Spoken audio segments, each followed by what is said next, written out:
আসসালামু আলাইকুম two HSC 26 এবং 27 ব্যাচ। তোমাদের জন্য আইসিটি ক্লাস নিয়ে হাজির হয়েছে আমি ইমরানুল ইসলাম। আজকে আমরা শিখবো এইচটিএমএল এর মানে বেশ কয়েকটা টপিক যেগুলো তোমার এইচটিএমএল করার জন্য খুবই ইম্পর্টেন্ট শেখার জন্য। সো বিগত দুইটা ক্লাস আমরা করেছি, আজকে থার্ড ক্লাস। কত নাম্বার ক্লাস? Third class. তো তোমরা জয়েন হয়ে গেলে আমরা আবার পড়াশোনা শুরু করে দিব।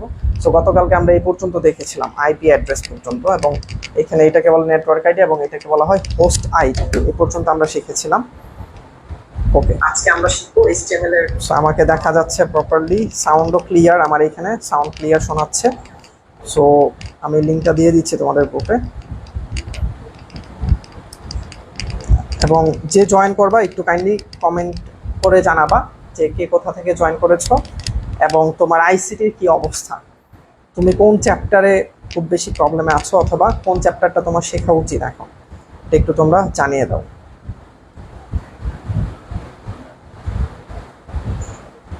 দ্রুত জানিয়ে দাও সবাই।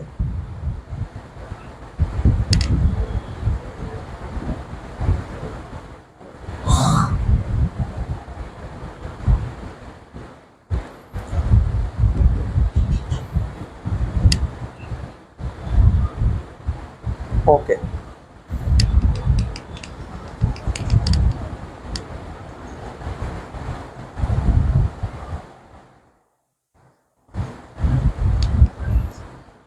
সবাই জয়েন হয়ে গেলে কাইন্ডলি কমেন্ট করবা। আমি দেখতে পাচ্ছি দুইজন জয়েন আছো। মুসাফিরি, ওয়ালাইকুম আসসালাম। রাঙামাটি থেকে তুমি মোহাম্মদ ওয়ালাইকুম আসসালাম মোহাম্মদ। রাঙামাটি থেকে আবার কমেন্ট করে গেল। আচ্ছা, যাই হোক। সো একটু কাইন্ডলি জানাবা যে সব কিছু ঠিকঠাক আছে কিনা, তোমার এন্ডে সব কিছু প্রপারলি দেখা যাচ্ছে কিনা, শোনা যাচ্ছে কিনা, একটু কাইন্ডলি জানাবা। সো আজকে আমরা যেটা দিয়ে শুরু করব সেটা হচ্ছে ইউআরএল। সো তোমরা একটু কাইন্ডলি কমেন্টে জানিয়ে দাও ইউআরএল এর ফুল ফর্ম কি। ইউআরএল এটার ফুল ফর্ম কি? ইউআরএল এটার ফুল ফর্ম কি? ইউআরএল তো কাইন্ডলি কমেন্ট করো সবাই, এখনো কমেন্ট দেখতে পাচ্ছি না কারো।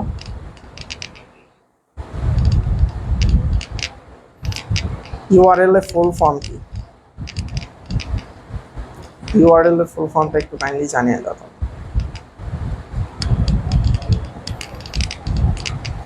ওকে, সো ইউআরএল জিনিসটা কি সেটা আগে বোঝাচ্ছি তোমাদেরকে, এবং তোমরা যে জয়েন করবে তো কাইন্ডলি খাতা কলম নিয়ে বসবা। কি নিয়ে? খাতা এবং কলম, এই দুইটা জিনিস নিয়ে বসতে হবে। মোহাম্মদ বলছে জি টিচার, আমি ছাড়া কেউ নাই টিচার। নো প্রবলেম, এখন অনেকে জয়েন হচ্ছে, 5 জন জয়েন হয়ে গিয়েছে। সো কোনো প্রবলেম নেই। সো তোমরা একটু খাতা এবং কলম নিয়ে বসো এবং কমেন্টে জানাও যে ভাই খাতা কলম নিয়ে বসেছি। ওয়ালাইকুম আসসালাম রহমতুল্লাহ, আলহামদুলিল্লাহ ভালো আছি। মঈনুদ্দিন, তুমি কেমন আছো মঈনুদ্দিন? এবং যারা ক্লাসে জয়েন করেছো সবার কি অবস্থা, সবাই কেমন আছো কাইন্ডলি কমেন্টে জানিয়ে দাও। ওকে, সো এটা একটু তোমরা খাতার মধ্যে লিখে নিবা। সো প্রতিটি ওয়েবসাইট বা ওয়েব পেজ একটি সুনির্দিষ্ট ও অদ্বিতীয় অ্যাড্রেস বা ঠিকানা। প্রতিটি ওয়েবসাইট একটি সুনির্দিষ্ট, আচ্ছা এখানে মেবি একটু ভুল হয়েছে, মানে অনির্দিষ্ট ঠিকানা রয়েছে আর কি, এরকম কিছু হবে, লাস্টে রয়েছে। সো প্রত্যেকটা ওয়েবসাইটের একটা অনির্দিষ্ট ঠিকানা রয়েছে, এবং এটা আমরা গত ক্লাসে দেখেছিলাম। তোমাদের হচ্ছে, আচ্ছা মুসাফির বলছে আলহামদুলিল্লাহ, ওকে গ্রেট। সো তোমরা একটু খাতা কলম নিয়ে বসছো কিনা এটা একটু কাইন্ডলি জানাবো। হ্যাঁ, সো গত ক্লাসে আমরা শিখেছিলাম যে আমাদের হচ্ছে আইপি অ্যাড্রেস ছিল। গত ক্লাসে কি শিখেছিলাম? IP address. এবং আইপি অ্যাড্রেস একটি ইউনিক অ্যাড্রেস হয়। আইপি অ্যাড্রেস কি? ইউনিক একটা অ্যাড্রেস হয়, এবং ওটা অদ্বিতীয়, কারোর সাথে কারোটা মিলে না, প্রত্যেকটি ডিভাইস আইপি অ্যাড্রেস। ঠিক তেমনি যখন তুমি একটা ওয়েবসাইটে তুমি প্রবেশ করতে যাবা, সো ওই ওয়েবসাইটেরও একটা আইপি অ্যাড্রেস থাকে, ওই ওয়েবসাইটেরও কি থাকে? একটা আইপি অ্যাড্রেস থাকে। বাট ওই আইপি অ্যাড্রেস, মানে এই যে আইপি অ্যাড্রেস একটু বড় হয় এবং প্রত্যেকটা কি হয়? তোমার নাম্বার দিয়ে হয়। সেই নাম্বার দিয়ে সার্চ করে করে ওয়েবসাইটে যাওয়া অনেক টাফ। এই কারণে ওই আইপি অ্যাড্রেসের বদৌলতে, ওটার পরিবর্তে আমরা ইউআরএল ইউজ করি, যেটা হচ্ছে ইউনিক হয়। ইউআরএলটাও কি হয়? ইউনিক হয়। হ্যাঁ, সো ইউআরএল এর ফুল ফর্ম হচ্ছে ইউনিফর্ম রিসোর্স লোকেটর। ইউআরএল এর ফুল ফর্ম কি? Uniform resource locator. এবং এই ইউআরএলটা কি হয় ভাইয়া? অদ্বিতীয় হয়। যেমন আলহামদুলিল্লাহ ভালো আছি তুর্য, তুমি কেমন আছো? আতিকুল, স্যার আমি আছি গ্রেট আতিকুল। এছাড়া কে কে আছো কাইন্ডলি কমেন্টে জানায় দাও দ্রুত। হ্যাঁ, আমি শুরু করে দিচ্ছি, পড়ানো স্টার্ট করে দিয়েছি। এবং তোমাদের এই ইউআরএলটা ধরো facebook.com/missionhsc, মিশন এইচএসসি। এই যে এটা হচ্ছে একটা ইউআরএল, এটা কি, এটা একটা ইউআরএল। এবং এই ইউআরএল দিয়ে যখন তুমি সার্চ করবা ওই একটা গ্রুপই এখানে তোমাকে শো করবে। হ্যাঁ, মিশন এইচএসসি যে গ্রুপটা আছে ওই গ্রুপটাই শো করবে, ধরো মানে আমরা ধরে নিচ্ছি। এছাড়া অন্য কিছু এখানে শো করবে না, ঠিক আছে। সো এটা কি একটা ইউনিক, একটা কি ইউনিক, এবং এটা কি ফুল ফর্ম কি, ইউনিফর্ম রিসোর্স লোকেটর। এটা তোমরা একটু খাতার মধ্যে লিখে নাও। হ্যাঁ, দেখো প্রতিটি ওয়েবসাইট বা ওয়েব পেজের একটি সুনির্দিষ্ট অদ্বিতীয় অ্যাড্রেস বা ঠিকানা রয়েছে, সুনির্দিষ্ট অ্যাড্রেস বা ঠিকানা রয়েছে। আলহামদুলিল্লাহ ভালো আছে আতিকুল। সবাই কেমন আছো? 6 জন দেখতে পাচ্ছি জয়েন আছো এখন পর্যন্ত। সো তোমরা এখন পর্যন্ত তোমাদের ফ্রেন্ডদেরকে বলতে পারো নাই। সো আমরা আশা করব যে তোমরা তোমাদের ফ্রেন্ডদেরকে বলবা ক্লাসের কথা, তাহলে অনেকজন ক্লাস করলে আমাদের ক্লাস নিতে সুবিধা হয় এবং তোমাদের জন্য ভালো, তোমরা উৎফুল্ল থাকো এবং আমরাও খুব আনন্দের সাথে ক্লাস নিতে পারি। ওকে, ইউনিফর্ম রিসোর্স লোকেটর, এই যে এখানে আমি একটা ইউআরএল দিয়েছি, দেখো এটা তো এই ইউআরএল এর সাথে তোমরা প্রায় সবাই পরিচিত, সেটা নতুন করে বলার কিছু নেই।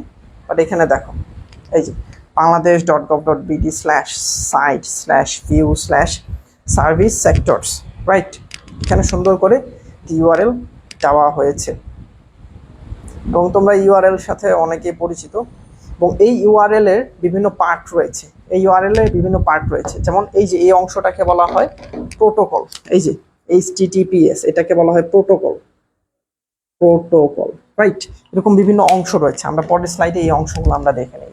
এই দেখো যে এটা হচ্ছে একটা ইউআরএল এবং এই অংশটুকুকে বলা হয় একটা প্রোটোকল, যেটা আমি বললাম একটু আগে। এই যে এই অংশ HTTPS, এটা হচ্ছে প্রোটোকল। এটা হচ্ছে আমরা প্রথম ক্লাস, দ্বিতীয় ক্লাসে প্রোটোকল নিয়ে আলোচনা করেছি। এখানে খুব সুন্দর করে আমরা বলেছি যে প্রোটোকল জিনিসটা কি। প্রোটোকল হচ্ছে একটা নিয়মের সমষ্টি। ওই HTTPS এটা হচ্ছে সবচেয়ে পপুলার বা জনপ্রিয় একটা প্রোটোকল। এরপরে বাংলাদেশ.gov.bd, এতটুকু অংশকে বলা হয় ডোমেইন নেম। এতটুকু অংশকে কি বলা হয়? Domain name. ডোমেইন নেম কি হয়? ডোমেইন নেমও ইউনিক হয়। যেমন facebook.com, এটা হচ্ছে একটা ডোমেইন নেম। youtube.com, এটা একটা ডোমেইন নেম। টিকটক, এটা একটা ডোমেইন নেম।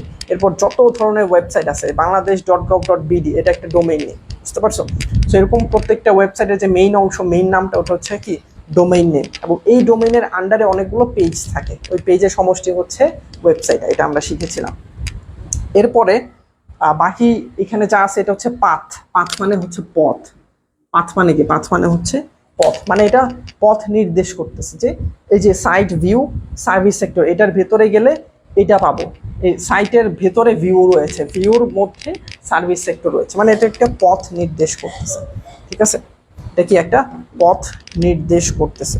তো তোমরা এটা একটু লিখে নাও, তাহলে কমেন্টে জানাও যে ভাই লিখা ডান। এবং ইউআরএল জিনিসটা কি বুঝতে পেরেছো? এটা একটু কাইন্ডলি কমেন্টে জানিয়ে দাও। ইউআরএল জিনিসটা কি তোমরা বুঝতে পেরেছো? এটা একটু কাইন্ডলি কমেন্টে জানিয়ে দাও। ইউআরএল কি বুঝতে পেরেছো? একটু দ্রুত কাইন্ডলি কমেন্টে জানিয়ে দাও।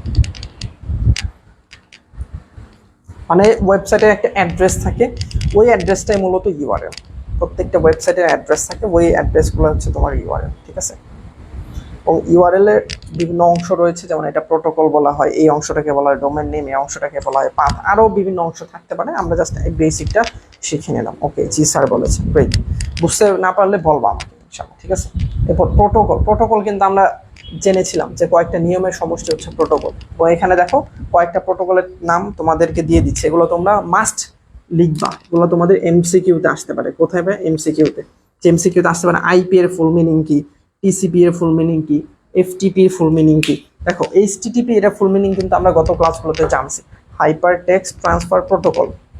এটা আমরা প্রথম অথবা দ্বিতীয় ক্লাসে জেনেছিলাম। এইচটিটিপি এটার ফুল মিনিং হচ্ছে কি হাইপার টিতে টেক্সট, আবার টিতে ট্রান্সফার, পিতে protocol, hyper text transfer protocol. এবং এফটিপি ফুল মিনিং হচ্ছে ফাইল ট্রান্সফার প্রোটোকল। এটা হচ্ছে বিভিন্ন প্রোটোকলের নাম, মানে জনপ্রিয় বিভিন্ন প্রোটোকলের নাম। আমরা সবচেয়ে বেশি পরিচিত কোনটার সাথে? এইচটিটিপির সাথে। বাট এগুলো আমাদের মাথায় রাখতে হবে, যদি পরীক্ষার মধ্যে আসে টিসিপি ফুল মিনিং কি, তখন তোমাকে লিখতে হবে transmission control protocol, transmission control protocol. ঠিক আছে, যদি বলা হয় আইপি এর ফুল মিনিং কি, ইন্টারনেট প্রোটোকল, আইপি এর ফুল মিনিং কি internet protocol, FTP full meaning কি ফাইল ট্রান্সফার প্রোটোকল। ঠিক আছে, এটা একটু লিখে নাও, লিখা হয়ে গেলে কমেন্টে লেখো ভাইয়া লিখা ডান, লিখা ডান, এটা একটু জানো। এটা তোমাদের এমসিকিউতে আসতে পারে, ইভেন ক নাম্বারও আসতে পারে, কিসে আসতে পারে, ক নাম্বার জ্ঞানমূলক যে প্রশ্ন থাকে এইখানেও এটা আসতে পারে। ঠিক আছে, তো তখন তোমরা এটা সুন্দর করে অ্যান্সার করতে পারবে। এটা একটু দ্রুত লিখে নাও, লেখা হয়ে গেলে ডান লিখো কমেন্টে।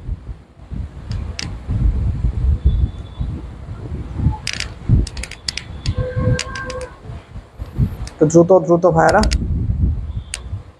হ্যালো ব্রাদার্স, হ্যালো ব্রাদার্স কে ডান, ওকে গ্রেট, ডান, ওকে ওকে। সো মুভিং ফরওয়ার্ড, এখন আমরা জানবো ডোমেইন নেম জিনিসটা কি। ডোমেইন নেম, এই যে এতক্ষণ যে আমরা বললাম যে এই যে facebook.com, facebook.com এটা একটা ডোমেইন নেম, youtube.com, হ্যাঁ youtube.com এটা আরেকটা ডোমেইন নেম। এরপর ধরো bangladesh.gov.bd এটা একটা ডোমেইন নেম। এই ডোমেইন নেম জিনিসটা, ডোমেইন নেম হচ্ছে তোমার যে প্রত্যেকটা ওয়েবসাইটে একটা আইপি অ্যাড্রেস থাকে, ওই আইপি অ্যাড্রেসের প্রতিনিধিত্ব করে। ওই আইপি অ্যাড্রেসে কি করে, প্রতিনিধিত্ব করে। দেখো এখানে একটি স্বতন্ত্র টেক্সট, এটা কি স্বতন্ত্র, স্বতন্ত্র মানে কি ইউনিক, ইউনিক টেক্সট, বুঝতে পারছো, অ্যাড্রেস যা কোনো ওয়েব সার্ভারের আইপি অ্যাড্রেসকে প্রতিনিধিত্ব করে। তার মানে কিসে, মানে কাকে প্রতিনিধিত্ব করে, আইপি অ্যাড্রেসকে প্রতিনিধিত্ব করে। আইপি অ্যাড্রেস কি, ওই যে আমরা বিগত ক্লাসে শিখেছিলাম, এই যে এতটুকু অংশকে বলা হয় হচ্ছে তোমার কি বলে সার্ভার, সার্ভারের অংশ, আর এতটুকু হচ্ছে তোমার যে যে চালাচ্ছে তার অংশ, বুঝতে পারছো। সেটা আমরা গত ক্লাসে শিখেছিলাম, ইন্টারনেট আইডি এবং হোস্ট আইডি। কি কি শিখেছিলাম, এই যে এতটুকু অংশকে বলা হয় ইন্টারনেট আইডি, আর এটা হচ্ছে হোস্ট আইডি। এটা কি, এটা হচ্ছে হোস্ট আইডি, রাইট, এটা আমরা শিখেছিলাম। সো এবং আমরা শিখেছিলাম যে এটা হচ্ছে একটা আইপি অ্যাড্রেস, এবং এই আইপি অ্যাড্রেসটা মনে রাখা খুব টাফ। এই আইপি অ্যাড্রেসটা মনে রাখা টাফ। তুমি এরকম কয়টা ওয়েবসাইটের এরকম আইপি অ্যাড্রেস মনে রাখতে পারবে বলো তো, দুনিয়াতে তো অনেক ওয়েবসাইটের কথা তোমার মনে রাখতে হয়। সো এই আইপি অ্যাড্রেসের বদলে আমরা যেটা ইউজ করি সেটা হচ্ছে ডোমেইন নেম। আমরা আইপি অ্যাড্রেসের পরিবর্তে কি ইউজ করি, ডোমেইন নেম ইউজ করি। এবং ডোমেইন নেমটা এই যে এরকম হয়, ধরো educationalleadership.com, এই যে educationalleadership.com, এবং এই educationalleadership.com এটা মনে রাখা অনেক সহজ। বাট এই যে এখানে যে নাম্বারটা দেওয়া আছে আইপি অ্যাড্রেস, এই আইপি অ্যাড্রেসটা মনে রাখা কঠিন। এই কারণে আমরা এই আইপি অ্যাড্রেসের পরিবর্তে আমরা কি করি, এই যে ডোমেইন নেমটা মনে রাখি, কারণ ডোমেইন নেমটা মনে রাখা তুলনামূলক সহজ। একজন মানুষ হিসেবে আমাদের ডোমেইন নেম মনে রাখা সহজ হয়ে থাকে, বুঝতে পেরেছো। তো ডোমেইন নেম বুঝতে পারছো কিনা একটু কমেন্টে জানাও, যে আইপি অ্যাড্রেসের পরিবর্তে আমরা যেটা ইউজ করি ওটাই ডোমেইন নেম। ঠিক আছে, আইপি অ্যাড্রেসটা মনে রাখা কঠিন, এই কারণে আমরা মানুষ হিসেবে ডোমেইন নেমটা ইউজ করি। বাট কম্পিউটার কিন্তু তোমার এই আইপি অ্যাড্রেসটাই বুঝে। কম্পিউটারে যখন তুমি এই যে এটা লিখে সার্চ করবা, তখন সে এইটার ভেতরে কোন ডোমেইনটা, মানে এই ডোমেইনটা কোন আইপি অ্যাড্রেসের ক্ষেত্রে বা এগেইনস্টে বানানো হয়েছে, ওটা তারা খুঁজে বের করে ওই ওয়েবসাইটটা তোমাকে প্রদর্শন করে। ঠিক আছে, ওকে। সো একটু কমেন্টে জানাও যে ডোমেইন নেম সম্পর্কে তুমি এটা বুঝতে পারছো কিনা, এই স্লাইডে যা যা আছে লিখছো কিনা, এবং ডোমেইন নেমটা বুঝতে পেরেছো কিনা। ডোমেইন নেমটা হচ্ছে আইপি অ্যাড্রেসের পরিবর্তে ইউজ করা হয়। আইপি অ্যাড্রেস এই গ্রুপে যদি দিতেন ভালো হতো, গ্রুপে যদি দিতেন ভালো হতো। কখন নাম্বারের জন্য কোনগুলো গুরুত্বপূর্ণ, হ্যাঁ ভাইয়া আমার ক্লাস কিন্তু শেষ হয়নি, তোমরা এখনো বুঝতেছো না আমার ক্লাসের সিস্টেম। আমি যখন এগুলো পড়ানো শেষ হয়ে যাবে তখন তোমাকে আমি জ্ঞানমূলক প্রশ্ন উত্তর সহ দিয়ে দিব, বুঝতে পারছো, অনুধাবনমূলক প্রশ্ন উত্তর সহ দিয়ে দিব। গ নাম্বার কিভাবে তুমি সলভ করবা এটা আমি শিখাই দেবো, ঘ নাম্বার কিভাবে সলভ করবা এটা আমি তোমাকে শিখিয়ে দেবো। ঠিক আছে, সো এরপর এমসিকিউ তুমি কিভাবে অ্যান্সার করবা এটা আমি শিখিয়ে দিব। শুধুমাত্র যে এগুলো পড়াবো তা না, এটার অ্যাপ্লিকেশনটা আমি তোমাকে দেখাই দিব। পরীক্ষার হলে তুমি বসে কিভাবে তুমি প্রপারলি সলভ করতে পারবো ওই জিনিসটা আমি তোমাকে শিখাই দেবো। তুর্য দাস, বুঝতে পেরেছো, ওকে। সেখানে আমি পরের এটাতে যাচ্ছি। দেখো এই ডোমেইন নেমটা হচ্ছে তোমার দিয়ে থাকে একটা প্রতিষ্ঠান। ডোমেইন নেম কে দেয় বলো তো, একটা প্রতিষ্ঠান দিয়ে থাকে, এবং ওই প্রতিষ্ঠানের নাম হচ্ছে ICANN, এটা আমরা শিখবো। তো প্রথমে দেখো domain name system server, DNS, domain name system server, domain name system server, অর্থাৎ প্রত্যেকটা ডোমেইন নেম একটা সার্ভারের মধ্যে থাকে, সিস্টেম সার্ভারের মধ্যে, ওটাকে বলা হয় ডোমেইন নেম সিস্টেম সার্ভার। হচ্ছে ডোমেইন নেম ব্যবহার করার আগে অবশ্যই নিবন্ধন করতে হবে, এবং প্রতিটি ডোমেইন নেম অদ্বিতীয়। তার মানে তুমি ধরো একটা ডোমেইন নেম ভাবলা যে 360 পড়ালেখা.com, এরকম তুমি একটা ভাবলা। এটা কিন্তু তোমাকে ভাবলেই হবে না, এটা তোমাকে কিনতে হবে। এই ডোমেইনটা কি করতে হবে, তোমাকে কিনতে হবে, এটা বাই করতে হবে, ক্রয় করতে হবে। তো ক্রয় করার সময় তোমাকে নিবন্ধন করতে হবে। কি করতে হবে, নিবন্ধন করতে হবে, এবং প্রতিটি ডোমেইন নেম অদ্বিতীয় হইতে হবে। অর্থাৎ তোমার এইটা যদি পূর্বে, এই যে ডোমেইন নেমটা, এটা যদি পূর্বে কেউ ব্যবহার না করে থাকে, পূর্বে কেউ এই নামে কোনো একটা ওয়েবসাইট না বানিয়ে থাকে, সেক্ষেত্রে তুমি এই নামটা তুমি ব্যবহার করতে পারবে। অর্থাৎ এটা অদ্বিতীয় হতে হবে। এখন তুমি ধরো এমন একটা নাম চুজ করলা, ধরো educationalleadership.com, এই নামে তুমি যদি নতুন একটা ওয়েবসাইট খুলতে চাও তাহলে তুমি পারবা না, কারণ এটা অলরেডি এক্সিস্ট করে। সো এই কারণে এটা কি হইতে হবে, অদ্বিতীয় হইতে হবে এবং নিবন্ধিত হইতে হবে। এবং এই ডোমেইন নেমগুলো দেয় কারা, ডোমেইন নেমগুলো দেয় হচ্ছে এই যে ICANN। এটা ফুল মিনিং কি, এটা ফুল মিনিং হচ্ছে internet corporation for assigned names and numbers. এটা তোমার এমসিকিউতে, এই যে এখানে যে পয়েন্টার্সগুলো আছে এগুলো তোমার এমসিকিউতে আসতে পারে। ঠিক আছে, এটা তোমরা লিখে নাও। মানে ICANN, এটার ফুল মিনিং কি, এটা full meaning internet corporation for assign numbers and assigned names and numbers. ঠিক আছে, internet corporation for assigned names and numbers. খুব ইজি, 2-3 বার পড়লেই তোমার এটা মাথায় থাকবে। Internet corporation for assigned names and numbers. ঠিক আছে, এইভাবে 2-3 বার পড়লেই তোমার এটা মনে থাকবে এবং মাথার মধ্যে গেঁথে যাবে। ঠিক আছে, সো এটা বুঝতে পেরেছো কিনা এটা একটু কাইন্ডলি কমেন্টে জানাও, এটা তোমাদের এমসিকিউতে আসতে পারে। তার মানে ডোমেইন নেম যেমন আইপি অ্যাড্রেস দেয় একটা প্রতিষ্ঠান, ঠিক তেমনি ডোমেইন নেমও এই প্রতিষ্ঠানটা দিয়ে থাকে, ডোমেইন নেম এই প্রতিষ্ঠান দিয়ে থাকে। ওয়ালাইকুম আসসালাম নুসরাত, ওয়ালাইকুম আসসালাম আতিকুল। আচ্ছা, আতিকুল আরেকজনকে উত্তরে সালাম দিতেছে, কেমন আছেন আপু? এটা করা যাবে না আতিকুল। আইপি অ্যাড্রেসের পরিবর্তে যেন কি হয়, আইপি অ্যাড্রেসের পরিবর্তে ডোমেইন নেম হয়। হ্যাঁ জি স্যার, এটা বুঝতে পারছো, লেখা হয়েছে, সবকিছু ডান, কমেন্টে জানো।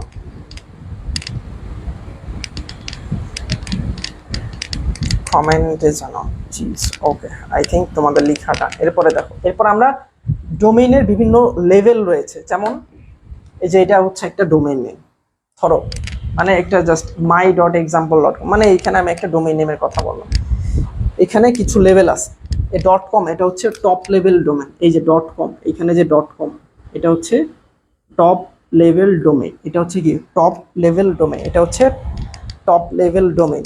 এরপর মাঝখানে যেটা থাকে এটাকে বলা হয় 7 লেভেল ডোমেইন। এই যে এইখানে এক্সাম্পল যেটা, এটাকে বলা হয় 7 সেকেন্ড লেভেল ডোমেইন। ঠিক আছে, এবং প্রথম যেটা থাকে এটাকে বলা হয় সাব ডোমেইন। প্রথম যেটা থাকে এটাকে বলা হয় সাব ডোমেইন, সাব ডোমেইন। এটা সাধারণত ডোমেইনের বিভিন্ন লেভেল থাকে। এটা তো যদি তোমার পরীক্ষায় আসে, আমি নিচে লিখে দিয়েছি, যদি তোমার পরীক্ষায় আসে, ধরো এরকম কিছু একটা দিল যে el.com, www.el.com, এবং এখানে বললো যে এখানের মধ্যে যে ইএল আছে, এই ইএলটা কোন ধরনের ডোমেইন, কোন লেভেলের ডোমেইন, এটা লেভেল কি, তখন তোমাকে উত্তর কি কি হবে বলো তো? তখন উত্তর কি হবে, দেখো এই যে এখানে কিন্তু আমি দেখাই দিচ্ছি, এই মাঝখানেরটাকে বলা হয় second level domain. .com .bd এগুলাকে বলা হয় টপ লেভেল ডোমেইন। এটাকে বলা হয় টপ, টি মানে টপ, এই যে এখানে লেখা আছে এই যে টপ লেভেল ডোমেইন। আর প্রথমটা এই যে মাই ডট, এটাকে বলা হয় সাব ডোমেইন। সো তুমি এখন বলো el.com, এই ইএলটা কোন লেভেলের ডোমেইন, www.el.com, এই ইএলটা কোন লেভেলে পড়ে, টপ লেভেল, সেকেন্ড লেভেল, নাকি হচ্ছে তোমার সাবডোমেইন, কোনটা বলো একটু কমেন্টে জানাও তোমরা।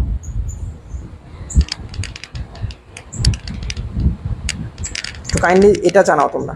এই যে আমি যেটা বললাম, যে ধরো আমি বললাম www.el.com, তাহলে এই ইএলটা কোন লেভেলের ডোমেইন হবে বলো তো, ডোমেইনের লেভেলটা কি হবে? এখানে তোমাদেরকে ডোমেইনের লেভেল শিখাচ্ছি, সো তোমরা একটু এটা কাইন্ডলি কমেন্টে জানিয়ে দাও, সেটার লেভেল হচ্ছে এটা হবে।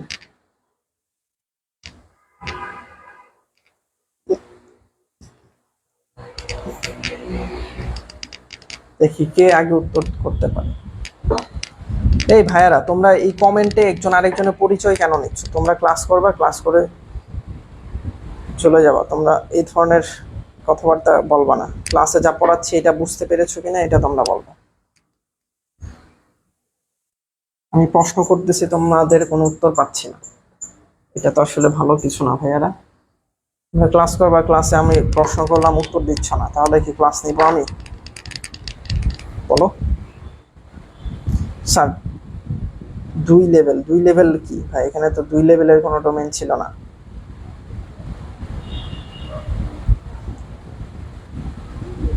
এখানে কোনো ফ্রি ক্লাস করি কয়দিন হবে? হ্যাঁ, ফ্রি ক্লাস হতেই থাকবে ইনশাল্লাহ। এটা হচ্ছে সেকেন্ড লেভেল ডোমেন। হ্যাঁ, SLD second level domain. Okay, দেখেছো তো? Okay, moving to the next part, some generate top level domain. এই যে আমরা টপ লেভেল ডোমেন শিখলাম না, এই যে TLD মানে কি? Top level domain. Top level domain কি কি হইতে পারে?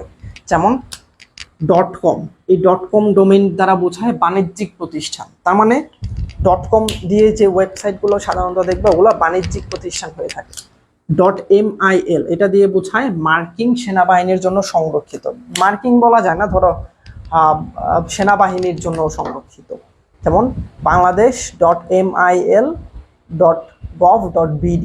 তো এই MIL এটা দিয়ে বোঝায় কি? সেনাবাহিনীর জন্য। MIL মানে কি? মিলিটারি। MIL দিয়ে কি বোঝায়? মিলিটারি। এরপর .gov দিয়ে বোঝায় গভর্নমেন্ট, এটা কি? রাষ্ট্রীয় প্রতিষ্ঠান বোঝায়। .gov গভ দিয়ে বোঝায় কি? গভর্নমেন্ট। .gov দিয়ে কি বোঝায়? গভর্নমেন্ট। যেমন এডুকেশন মিনিস্ট্রি .gov.bd এরকম থাকে, তার মানে গভর্নমেন্ট বোঝায় .gov। .edu এডু দ্বারা বোঝায় শিক্ষা প্রতিষ্ঠান। এডু দ্বারা বোঝায় কি? শিক্ষা প্রতিষ্ঠান। এডু মানে কি? এডুকেশন। এডু মানে কি? এডুকেশন, ঠিক আছে? এটা দ্বারা শিক্ষা প্রতিষ্ঠান। এরপর .net এটা দ্বারা বোঝায় নেটওয়ার্ক সার্ভিস।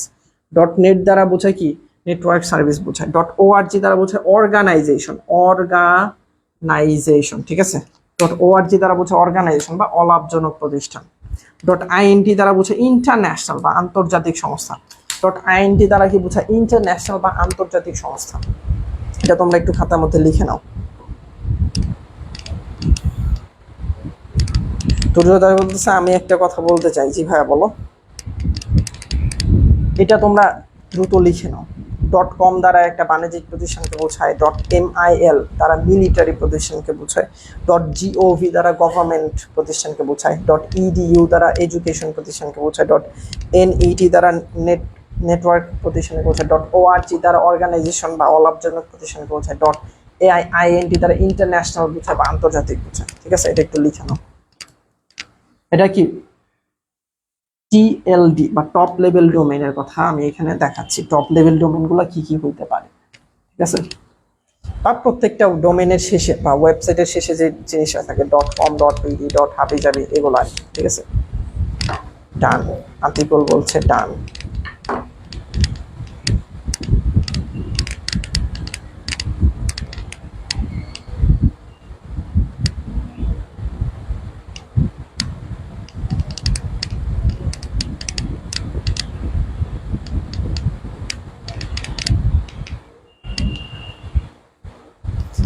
তুর্য বলছে গ্রুপে কতজন পোলাপাইন আউল ফাউল কথা বলে পড়ালেখা বিষয়। আচ্ছা, এই বিষয়টা আমরা দেখবো ইনশাল্লাহ। হ্যাঁ তুর্য, নো টেনশন, তুমি ভালো মতো পড়ো, ক্লাস করো। ওকে, পরে নেক্সট এখন আমরা দেখবো হচ্ছে কান্ট্রি ডোমেন। কান্ট্রি ডোমেন দ্বারা কি বোঝায়? যেমন বিডি দ্বারা বোঝায় বাংলাদেশ, বিডি দ্বারা বোঝায় বাংলাদেশ। ইউকে দ্বারা বোঝায় ইউনাইটেড কিংডম। ইউএস দ্বারা বোঝায় ইউনাইটেড স্টেটস। আইএন দ্বারা বোঝায় ইন্ডিয়া। AU দ্বারা বোঝায় অস্ট্রেলিয়া। CN দ্বারা বোঝায় চায়না। RU দ্বারা বোঝায় রাশিয়া। FR দ্বারা বোঝায় ফ্রান্স। CA দ্বারা বোঝায় কানাডা, ঠিক আছে? এটা তোমরা লিখে নাও।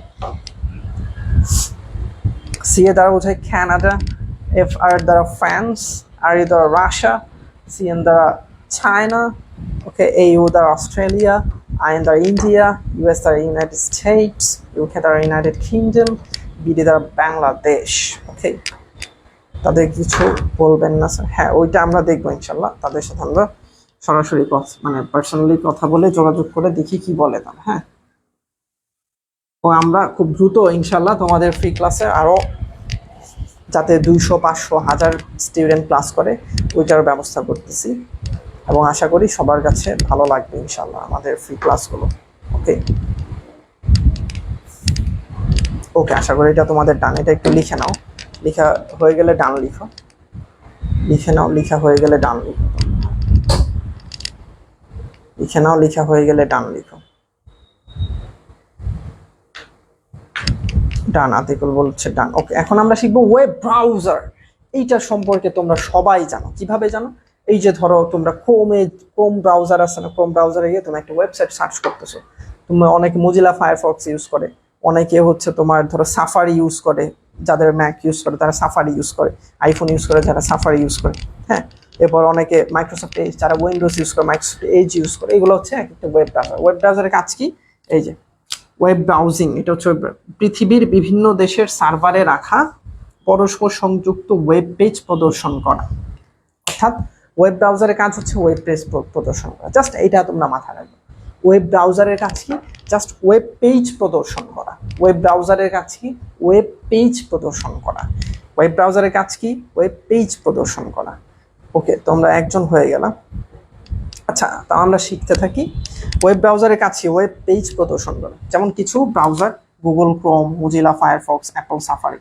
এবং এটা কি এইচটিটিপি হাইপারটেক্সট, এই যে এইচটিটিপির মাধ্যমে এই ওয়েব ব্রাউজারটা কাজ করে। এইচটিটিপি হাইপারটেক্সট ট্রান্সফার প্রোটোকল, বা এই প্রোটোকল দিয়ে এই ব্রাউজার কাজ করে। ঠিক আছে, Chrome browser, Mozilla, Apple safari সহ এই ব্রাউজারগুলো কি এই সমস্ত তোমার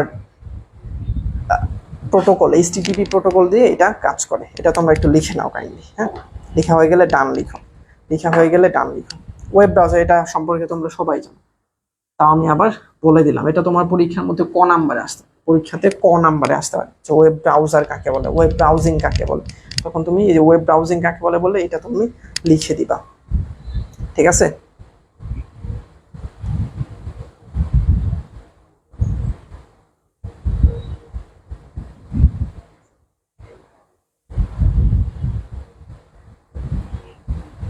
ওকে, ডান।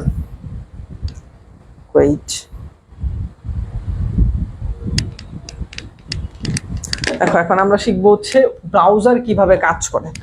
এই যে আমরা ওয়েব ব্রাউজারে ধরো মোজিলা ফায়ারফক্স অথবা গুগল ক্রোমে গিয়ে আমরা কিছু একটা লিখি, কোনো একটা ওয়েবসাইট। ধরো আমরা লিখলাম পড়ালেখা.com অথবা educationalleadership.com। educationalleadership.com, আমাদের প্রতিষ্ঠানের নাম কি? Educational leadership. সো এই educationalleadership.com লিখে সার্চ করলাম, তখন ওই সার্ভারটা কিভাবে তারা শো করে। ধরো কেউ চায়নাতে থাকে, চায়নাতে থেকে ধরো ওই লিখলো facebook.com, তাহলে ওইটা কিভাবে কাজ করবে? কারণ চায়নাতে তো ফেসবুক চলে না। সো এটা আমরা দেখব। সো প্রথম কাজ কি? প্রথম কাজ হচ্ছে ব্রাউজারে অ্যাড্রেস বারে অ্যাড্রেস লিখে এন্টার। তাহলে ব্রাউজার কিভাবে কাজ করে? প্রথম আমরা ব্রাউজারে অ্যাড্রেস বারে অ্যাড্রেস লিখে এন্টার করব। এন্টার করার পর ডিএনএস সার্ভার, ডিএনএস কি কিছুক্ষণ আগে আমরা পড়ছি। বলো ডোমেইন নেম, ডিএনএস কি বলো দেখি তোমরা এখন পারো কিনা। ডোমেইন নেম সিস্টেম, ডিএনএস কি? Domain name system. বলে দিলাম, যদিও তোমরা আশা করি পারবা। ডিএনএস মানে কি? ডিএনএস মানে ডোমেইন নেম সিস্টেম।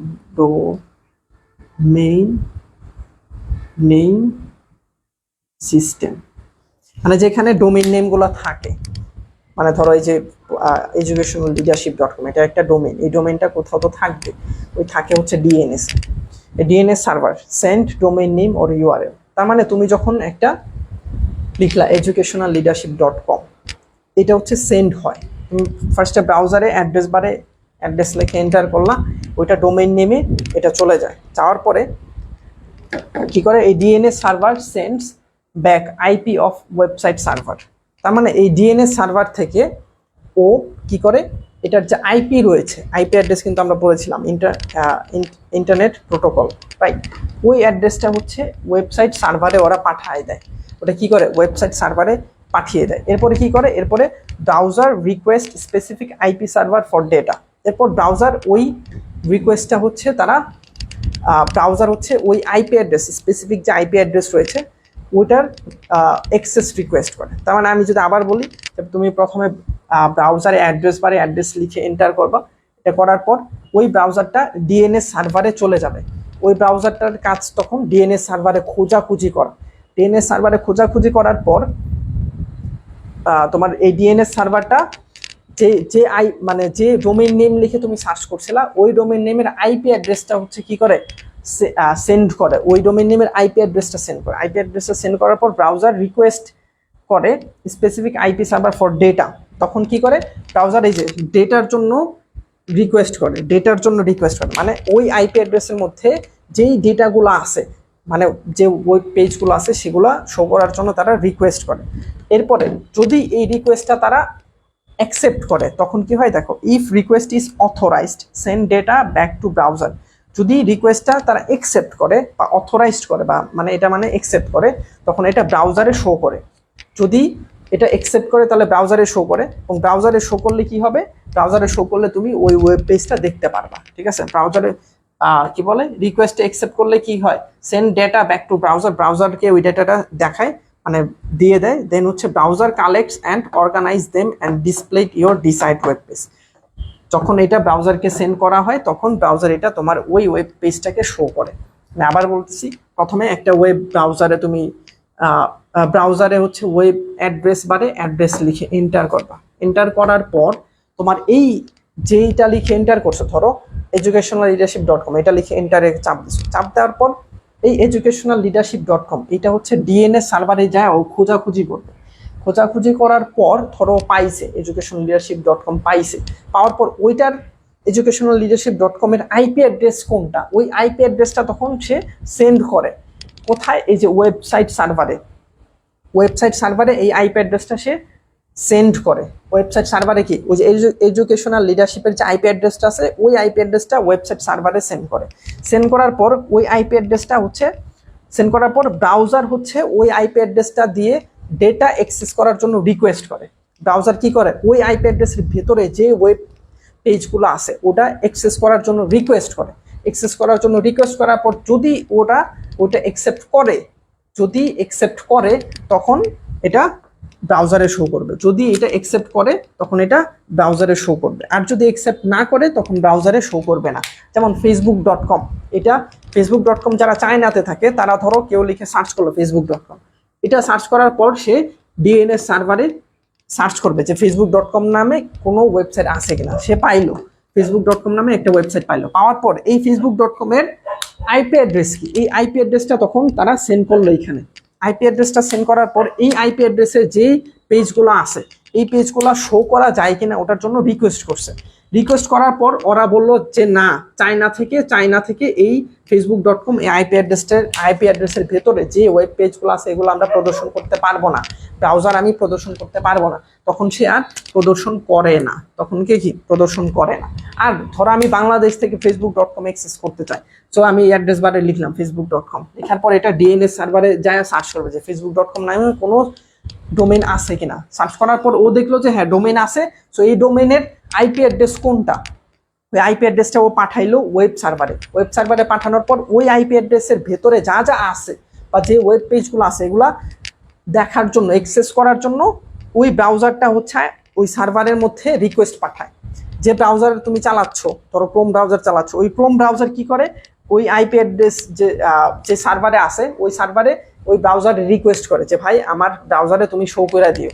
তখন ওরা যদি অ্যাকসেপ্ট করে, ওই সার্ভারটা যদি অ্যাকসেপ্ট করে, এই যে আইপি সার্ভারটা যদি কি করে অ্যাকসেপ্ট করলে তখন হচ্ছে মানে যদি রিকোয়েস্টটা অ্যাকসেপ্ট করলে ওই আইপি সার্ভারটা হচ্ছে তোমার ব্রাউজারের কাছে সব ইনফরমেশন পাঠায় দেয়, মানে যে ওয়েব পেজগুলো আছে ওই পেজগুলো পাঠায় দেওয়ার পরে ওটা তোমার এই ওয়েব ব্রাউজারে প্রদর্শন করে। এবং তুমি দেখো মাত্র কয়েক সেকেন্ডে এই প্রত্যেকটা মানে পুরা স্টেপ যতগুলো আছে এই সব স্টেপগুলো কাজ করে ফেলে। দেখো তুমি এখন যদি সার্চ করো facebook.com লিখে, মাত্র কয়েক সেকেন্ডের ভিতরে এই সবগুলো কাজ সে সম্পূর্ণ করে ফেলে ব্রাউজার। এটা হচ্ছে ব্রাউজারের কাজ। ঠিক আছে, একটু কমেন্টে জানাবে ব্রাউজারের কাজটা তুমি বুঝতে পেরেছো কিনা, একটু কমেন্ট করে জানাবা ভাইয়া ব্রাউজারের কাজটা তুমি বুঝতে পেরেছো কিনা। লেটস ডু কমেন্ট ফাস্ট, একটু কমেন্টে জানাও ব্রাউজারের কাজগুলো তুমি বুঝতে পেরেছো কিনা।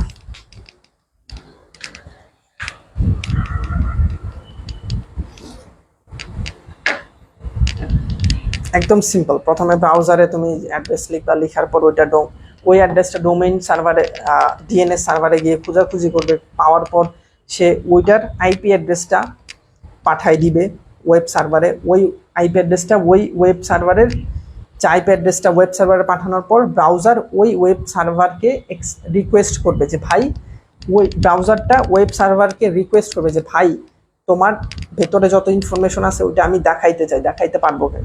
যদি ও রিকোয়েস্টটা অথরাইজ করে বা অ্যাকসেপ্ট করে, অ্যাকসেপ্ট করার পর সে ওই তথ্যগুলো ওই ব্রাউজারকে দিয়ে দেয়, তখন ওই ব্রাউজারটা শো করে আমাদেরকে, মানে আমাদের ডিসপ্লেতে, আমাদের ফোন কিংবা ল্যাপটপের ডিসপ্লেতে শো করে। ঠিক আছে, বুঝতে পেরেছো? আশা করি এটা বুঝতে পেরেছো তোমরা, ব্রাউজার কিভাবে কাজ করে।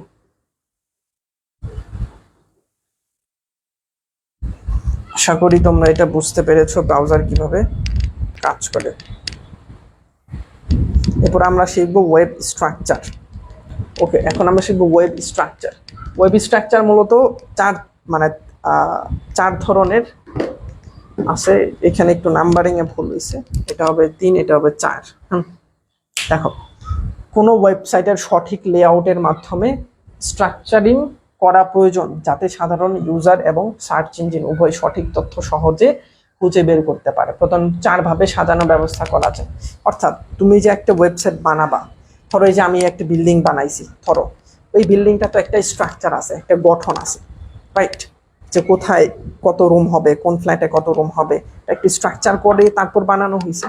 ঠিক তেমনি ওয়েবসাইট বানানোর জন্য এটার স্ট্রাকচার বানাইতে হবে, এটার গঠনটা বানাইতে হবে, যে ওয়েবসাইটটা দেখতে কেমন হবে, ওয়েবসাইটের গঠনটা কি, ওয়েবসাইটটা দেখতে কেমন হবে, এটা কি গাছের মতো হবে, এই যে ট্রি বা হায়ারার্কিক্যাল স্ট্রাকচার হবে, কি এটা লিনিয়ার স্ট্রাকচার হবে, লিনিয়ার মানে এরকম সোজাসুজি স্ট্রাকচার হবে, নাকি এটা নেটওয়ার্ক বা লিঙ্ক স্ট্রাকচার হবে, নাকি এটা হাইব্রিড স্ট্রাকচার হবে। সাধারণত এই 4 ধরনের স্ট্রাকচার তোমাদের সিলেবাসের মধ্যে আছে। সো এই 4টা স্ট্রাকচার আমরা শিখবো। এটা তোমাদের গুরুত্বপূর্ণ একটা প্রশ্ন, এটা তোমাদের অনেক সময় গ নাম্বারে আসে, অনেক সময় ঘ নাম্বারে আসে, মানে 3 নাম্বারের জন্য আসে, অনেক সময় 4 নাম্বারের জন্য আসে, আবার অনেক সময় খ নাম্বারেও আসে, মানে 2 নাম্বারের জন্য আসে। তার মানে বিভিন্ন প্রশ্নে আসতে পারে এই ওয়েব স্ট্রাকচারটা, অথবা তোমাদের চিত্র দিয়ে দিয়ে বলতে পারে যে এই দুইটা কোন স্ট্রাকচারটা কি হবে, যাবে এরকম বিভিন্ন কোশ্চেন করে। আমরা ওই কোশ্চেন সলভ করবো, বাট আগে কি আমরা এই বেসিক ধারণাগুলো নিয়ে নিই, যে ট্রি স্ট্রাকচারটা কি, এরপর লিনিয়ার স্ট্রাকচারটা কি, এরপর নেটওয়ার্ক স্ট্রাকচারটা কি, বা হাইব্রিড স্ট্রাকচারটা কি। এটা খুবই ইজি, আমি তোমাদেরকে একবার বললে তোমরা খুব সহজে পারবা। হ্যাঁ, সো প্রথমে ট্রি বা হায়ারার্কিক্যাল স্ট্রাকচার, এটা হচ্ছে দেখো একদম সুন্দর করে লেখা আছে, যে উল্টো করা গাছের মতো। দেখো, উল্টো করা গাছের মতো দেখতে, যেমন গাছের নিচে শিকড় থাকে, তারপরে গাছটা বের হয়, বের হওয়ার পর 2টা ধরো ডাল বের হয়, ওই 2টা ডাল থেকে আরো ডাল বের হয়, মানে শাখা প্রশাখা বের হয়। ঠিক তেমনি তোমার এই ট্রি বা হায়ারার্কিক্যাল স্ট্রাকচার, এই নামটা মনে রাখবা, ট্রি বা হায়ারার্কিক্যাল স্ট্রাকচার। হ্যাঁ, এই নামটা তোমরা মনে রাখবা কাইন্ডলি। ট্রি বা হায়ারার্কিক্যাল স্ট্রাকচার, তোমরা হয়তো কেউ নাই, বাট প্রবলেম নেই। ট্রি বা হায়ারার্কিক্যাল স্ট্রাকচারে প্রথমে হোম পেজ থাকে, এটাকে বলা হয় হোম পেজ। দেখো ভালো মতো, এটা হচ্ছে হোম পেজ, এবং এটার আরেকটা নাম আছে, এটা হচ্ছে ইন্ডেক্স পেজ। আরেকটা নাম কি, তার মানে হোম পেজের আরেকটা নাম কি, ইন্ডেক্স পেজ। হোম পেজের আরেকটা নাম কি, ইন্ডেক্স পেজ।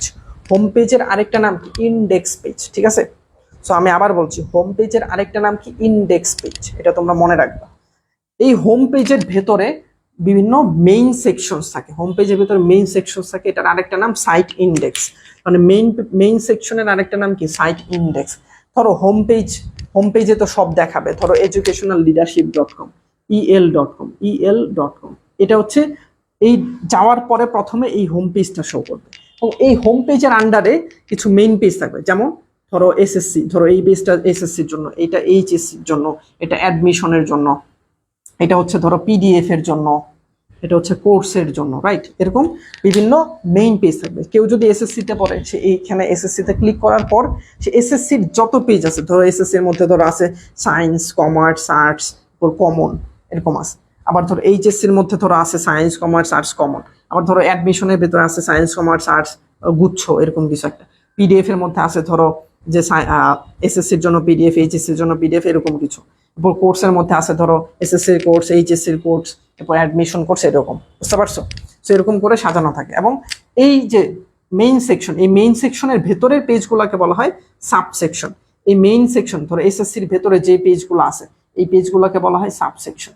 বুঝতে পারছো? এসএসসির যে মেইন সেকশন, এইটার ভেতরে যে সেকশনগুলো আছে, এটাকে বলা হয় সাবসেকশন। এবং সাবসেকশনের আরেকটা নাম হচ্ছে কন্টেন্ট। সাবসেকশনের আরেকটা নাম কি, কন্টেন্ট। ঠিক আছে, সো এইভাবে, তার মানে প্রথম পেজ একটা হোম পেজ থাকে, হোম পেজের ভেতরে আরো ধরো মেইন কয়েকটা পেজ থাকে, ওই মেইন কয়েকটা পেজের ভেতরে আরো কিছু শাখা প্রশাখা থাকে, এগুলো বলা হয় সাবসেকশনস। সো এইটা তোমরা একটু মাথায় রাখবা। এটা তোমার পরীক্ষার হলে এরকম ধরো একটা চিত্র দিবে, ওই চিত্র থেকে প্রশ্ন করা হবে। চিত্রটা মাথায় থাকলে তুমি বুঝবা। তার মানে এরকম চিত্র দেখলে তুমি বুঝা ফেলবা এটা হচ্ছে ট্রি বা হায়ারার্কিক্যাল স্ট্রাকচার। ট্রি বা হায়ারার্কিক্যাল স্ট্রাকচার। এবং এই স্ট্রাকচারটা কি করে, এটা এক শাখা প্রশাখার সাথে অন্য শাখা প্রশাখার সরাসরি কোনো সম্পর্ক নাই। অর্থাৎ তুমি ধরো এই যে এই পেজ, এই যে এই পেজের সাথে এই পেজের সরাসরি কোনো সম্পর্ক নাই। তুমি যদি এই পেজ থেকে এই পেজে যাইতে চাও তাহলে তোমাকে আবার এইচএসসি তে যাইতে হবে, এইচএসসি থেকে তুমি এই পেজে যাইতে হবে, বাট এই পেজ থেকে সরাসরি তুমি এই পেজে যাইতে পারবে না। আবার ধরো এই যে এই পেজ থেকে তুমি সরাসরি এই পেজে আসতে পারবে না, তোমাকে কি করতে হবে, এই পেজ থেকে তোমার এই পেজে যেতে হবে, এই পেজ থেকে এই পেজে যেতে হবে, দেন এই পেজ থেকে তুমি এই পেজে আসতে পারবে। তার মানে কি সরাসরি কোনো সম্পর্ক নাই। ওর শিক্ষা প্রতিষ্ঠান, বড় বড় প্রতিষ্ঠান, কর্পোরেট ব্যাংক, এগুলোর জন্য এই ট্রি বা হায়ারার্কিক্যাল এই স্ট্রাকচারটা ইউজ করা হয়। ঠিক আছে, ট্রি বা হায়ারার্কিক্যাল স্ট্রাকচারটা ইউজ করা হয় কি ক্ষেত্রে, তোমার শিক্ষা প্রতিষ্ঠান, বড় বড় প্রতিষ্ঠান বা কর্পোরেট ব্যাংক, এগুলোর ক্ষেত্রে এই ট্রি বা হায়ারার্কিক্যাল স্ট্রাকচারটা ইউজ করা হয়। আশা করি তোমরা বুঝতে পারছো। এরপর আমরা দেখব লিনিয়ার স্ট্রাকচার। ট্রি বা হায়ারার্কিক্যাল স্ট্রাকচারটা আশা করি তোমরা বুঝতে পারছো। এটা একটা উল্টা গাছের মতো, এটা উপরে লেখা আছে। হ্যাঁ, এইভাবে তোমরা সহজে মনে রাখতে পারবা। এরপর লিঙ্কড স্ট্রাকচার। লিঙ্কড কথাটার মধ্যে বোঝা যাচ্ছে যে প্রত্যেকটার সাথে প্রত্যেকটা লিঙ্ক করা থাকে। লিঙ্কড স্ট্রাকচারটা কি, প্রত্যেকটার সাথে প্রত্যেকটা লিঙ্ক করা থাকে, অর্থাৎ প্রত্যেকটা পেজ থেকে তুমি প্রত্যেকটা পেজে যাইতে পারবা। অর্থাৎ তুমি আসো 5 নাম্বার পেজে, 5 নাম্বার পেজ থেকে চাইলে তুমি সরাসরি 10 নাম্বার পেজে যাইতে পারবা। তুমি আসো 10 নাম্বার পেজে, 10 নাম্বার পেজ থেকে তুমি চাইলে সরাসরি 2 নাম্বার পেজে যাইতে পারবা। প্রত্যেকটা পেজের সাথে প্রত্যেকটা পেজ কানেক্টেড, এটা হচ্ছে লিঙ্কড স্ট্রাকচার। দেখো এখানে লেখা আছে যে কোনো পেজ থেকে অন্য যে কোনো পেজে যাওয়া যায়। মূলত সব প্রশ্নের মধ্যে অন্য সকল পেজের লিঙ্ক সহ মেনু বার থাকতে পারে। হ্যাঁ, তার মানে কি যে কোনো পেজ থেকে অন্য যে কোনো পেজে যাওয়া যায়, এটা হচ্ছে লিঙ্কড স্ট্রাকচার। তোমরা যদি এই পিকচারটার দিকে খেয়াল করো দেখবা যে এটা পেজ 1, এটা পেজ 2, এটা পেজ 4, এটা পেজ 3, এটা পেজ 5। এবং দেখো যে তুমি ধরো এই পেজ নাম্বার 1-এ আসো, তুমি একটা ওয়েবসাইটে ঢুকলা, ওই ওয়েবসাইটে প্রথম পেজে আসো। এই প্রথম পেজ থেকে তুমি চাচ্ছ আমার প্রথম পেজ ভালো লাগতেছে না, আমি এখন 7 নাম্বার পেজে যাবো। সো তুমি 7 নাম্বার পেজে তুমি সরাসরি যাইতে পারো। 7 নাম্বার পেজ থেকে তোমার মনে হলো না আমি এখন 2 নাম্বার পেজে যাবো, সো তখন তুমি 2 নাম্বার পেজে যেতে পারো। তখন তোমার মনে হলো না আমি এখন 5 নাম্বার পেজে যাবো, তখন তুমি 5 নাম্বার পেজে যেতে পারো। তার মানে প্রত্যেকটা পেজ থেকে তুমি প্রত্যেকটা পেজে যাইতে পারো। যেমন এর আগেরটা কি বলছিলাম, তুমি যদি এই পেজ থেকে এই পেজ থেকে সরাসরি এই পেজে আসতে চাও তুমি পারবা না, তুমি আবার এই পেজে আসতে হবে, এই পেজ থেকে তুমি এই পেজে আসতে পারো। বাট এটাতে প্রত্যেকটা পেজ থেকে প্রত্যেকটা পেজে যাইতে পারবা। এটা হচ্ছে লিঙ্কড স্ট্রাকচার। হ্যাঁ, এরপরে আমরা শিখবো লিনিয়ার স্ট্রাকচার। এটা কি লিনিয়ার, এই বানানটা একটু ভুল হয়েছে, লিনিরা হয়েছে, এটা লিনিয়ার হবে। হ্যাঁ, এটা একটু তোমরা ঠিক করে নিবা। তো আমি স্লাইড থেকে এটা ঠিক করে নিচ্ছি। Linear structure. হ্যাঁ, ওকে। সো লিনিয়ার স্ট্রাকচার কি, লিনিয়ার স্ট্রাকচার হচ্ছে একটা বইয়ের মতো। এই যে দেখো এখানে লেখা আছে একটার পর একটা বইয়ের পাতার মতো। অর্থাৎ ধরো তুমি 1 নাম্বার পেজে আসো, এই 1 নাম্বার পেজ থেকে যদি তুমি এই পেজ নাম্বার 4-এ যাইতে চাও, এই 1 নাম্বার পেজ থেকে যদি তুমি পেজ নাম্বার 4-এ যাইতে চাও, তাহলে তুমি সরাসরি যাইতে পারবা না। তোমাকে কিভাবে যাইতে হবে, এই 1 নাম্বার পেজ থেকে 2 নাম্বার পেজে আসতে হবে, 2 নাম্বার পেজ থেকে 3 নাম্বার পেজে আসতে হবে, 3 নাম্বার পেজ থেকে যাওয়ার পর 4 নাম্বার পেজে তুমি যাইতে পারবা। অর্থাৎ তুমি চাইলে এই 1 নাম্বার পেজ থেকে সরাসরি 4 নাম্বার পেজে যাইতে পারবা না। তোমাকে 4 নাম্বার পেজে যাইতে হইলে আগে অবশ্যই 2 নাম্বার পেজে যাইতে হবে, তারপর 3 নাম্বার পেজে যেতে হবে, তারপর 4 নাম্বার পেজে যাইতে পারবা। ঠিক আছে, ধরো এটা অনেকটা কি বইয়ের পাতার মতো। মানে প্রথমে 1 নাম্বার পেজ, তারপর 2 নাম্বার, তারপর 3 নাম্বার, উল্টাইলে 4 নাম্বার, 4 নাম্বার উল্টাইলে 5 নাম্বার পেজ আসে, সেরকম। 1 নাম্বার পেজে থেকে তোমাকে যদি 4 নাম্বার পেজে যাইতে বলা হয়, তাহলে তুমি সরাসরি এই পেজে যাইতে পারবা না। তোমাকে সর্বপ্রথম 1 নাম্বার থেকে 2 নাম্বারে যেতে হবে, 2 নাম্বার থেকে 3 নাম্বারে যেতে হবে, 3 নাম্বার থেকে তুমি 4 নাম্বারে যেতে পারবে। আবার তুমি 4 নাম্বার পেজে আসো, 4 নাম্বার পেজ থেকে ধরো তুমি 2 নাম্বার পেজে আসতে চাও, তাহলে তোমাকে সরাসরি 2 নাম্বার পেজে আসতে পারবা না। তুমি এই 4 নাম্বার পেজ থেকে 3 নাম্বার পেজে আসতে হবে, 3 নাম্বার থেকে তুমি 2 নাম্বার পেজে আসতে পারবে। ঠিক আছে, এটা হচ্ছে লিনিয়ার স্ট্রাকচার। এটা কি, এটা হচ্ছে লিনিয়ার স্ট্রাকচার। এরপরে এটা শিখবো হচ্ছে আমরা হাইব্রিড স্ট্রাকচার। এরপরে হাইব্রিড স্ট্রাকচার হচ্ছে সবগুলা সমন্বয়ে তৈরি। হাইব্রিড মানে কি, যেটার ভিতরে সবকিছু আছে। হাইব্রিড মানে কি, যেটার ভিতরে সবকিছু আছে। যে আমরা বলি না হাইব্রিড মরিচ, হাইব্রিড তার মানে কি, ওটা মানে এমন ভাবে উৎপাদন করা হয়েছে অনেক বেশি উৎপাদন হয় এবং সবকিছু মিলায় জেলায় এরকম। ঠিক আছে, আর এখানে হাইব্রিড মূলত কি ট্রি স্ট্রাকচার, লিনিয়ার স্ট্রাকচার আর হচ্ছে লিঙ্কড স্ট্রাকচার, এই তিনটার সমন্বয়ে এই হাইব্রিড স্ট্রাকচারটা। ট্রি স্ট্রাকচার বা হায়ারার্কিক্যাল, লিনিয়ার স্ট্রাকচার আর হচ্ছে লিঙ্কড স্ট্রাকচার, এই যে তিনটা স্ট্রাকচার আমরা শিখলাম, এই তিনটা সমন্বয়ে যে ওয়েবসাইটটা বানানো হয় ওটা হচ্ছে হাইব্রিড স্ট্রাকচার। বুঝতে পারছো, যেমন সবগুলোর কম্বিনেশনে হতে পারে, সবগুলোর কম্বিনেশন মানে কি একত্রে, মূল টপিকগুলো ট্রি করে সাজানো, সাব টপিকগুলো পাতারগুলো লিনিয়ার, ঠিক আছে। যেমন এটা হচ্ছে হোম পেজ, এই হোম পেজে আন্ডারে সাব পেজ রয়েছে, এটা কি ট্রি স্ট্রাকচারের মতো, এটা কি ট্রি স্ট্রাকচারের মতো। বাট আবার এইটার আন্ডারে যেগুলো আছে সাব পেজগুলো, এগুলো আবার তোমার কি, এগুলো আবার হচ্ছে তোমার লিঙ্কড স্ট্রাকচারের মতো, LINKED, লিঙ্কড স্ট্রাকচারের মতো এই যে এগুলা। তার মানে কি ট্রি স্ট্রাকচারও আছে, লিঙ্কড স্ট্রাকচারও আছে, তার মানে দুইটা স্ট্রাকচার মিলে এটা বানানো হয়েছে। তার মানে এটা হচ্ছে একটা হাইব্রিড স্ট্রাকচার। আবার ধরো তিনটা স্ট্রাকচার মিলে বানানো হয়েছে, তাহলে ওটা হাইব্রিড স্ট্রাকচার, অথবা দুইটা স্ট্রাকচার মিলে বানানো হয়েছে, এটা হাইব্রিড স্ট্রাকচার, বুঝতে পারছো? তার মানে দুই বা তিনটা বা একের অধিক স্ট্রাকচার মিলে যে স্ট্রাকচারটা বানানো হয় ওটা হচ্ছে হাইব্রিড স্ট্রাকচার। তার মানে হাইব্রিডটা কি, একের অধিক স্ট্রাকচার মিলে যেটা বানানো হয় সেটা হচ্ছে হাইব্রিড স্ট্রাকচার, ঠিক আছে। একের অধিক মিলে যেটা বানানো হয় সেটা হচ্ছে হাইব্রিড স্ট্রাকচার। ওকে, সো আজকের ক্লাস এই স্ট্রাকচার পর্যন্তই। ইনশাল্লাহ পরবর্তী ক্লাসে আমরা HTML শিখবো। দেখো পরবর্তী ক্লাসে আমরা HTML থেকে শুরু করব, যেটা হচ্ছে অ্যাকচুয়ালি কোডিং। সো আগামী ক্লাস থেকে ইনশাল্লাহ আমরা কোডিং করা শুরু করব। ইনশাল্লাহ তোমরা সেখানে অনেক বেশি মজা পাবে এবং খুব সহজে কোডিংগুলো শিখতে পারবে আশা করছি। সো যদি কেউ শিখতে চাও অবশ্যই পরের ক্লাসে জয়েন করবা। দেখা হবে পরবর্তী ক্লাসে। আসসালামু আলাইকুম ওয়া রাহমাতুল্লাহি ওয়া বারাকাতুহু।